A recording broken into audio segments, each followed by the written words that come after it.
प्रमाणित नहीं है और ये सही साधना ऐसे करो।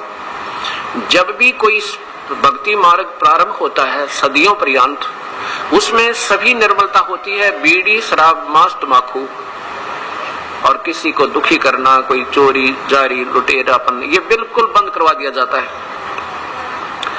और समय आने पर उसमें फिर उस महापुरुष के जाने के बाद फिर कृतियां धीरे धीरे इतनी घर कर जाती हैं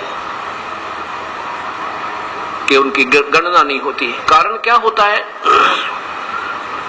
उसका मुख्य कारण ये है कि अब वर्तमान में हिंदू गुरुओं के पास, जो वर्तमान के गुरु हैं, मार्गदर्शक हैं, उनको अपने मूल शास्त्रों का ज्ञान नहीं, उसमें क्या अनमोल खजाना दबा रखा है, उस अमृत के कलश से वो परिचित नहीं।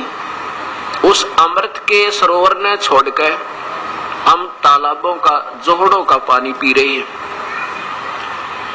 ऐसे ही हिंदू, वर्तमान के जितने हिंदू संत हैं, उनको अपनी पवित्र गीता जी और पवित्र चारों वेदों का कतई ज्ञान नहीं कि इनमें संकेत क्या है। वैसे तो चारों वेदों को और पवित्र गीता जी को हम किसी का शास्त्र नहीं कह सकते, किसी का धर्म विशेष का। ये तो पवित्र शास्त्र उस समय लिखा गया था जब ना कोई हिंदू था, ना मुसलमान, ना सिख, ना ईसाई। ये केवल एक मानव मात्र के लिए।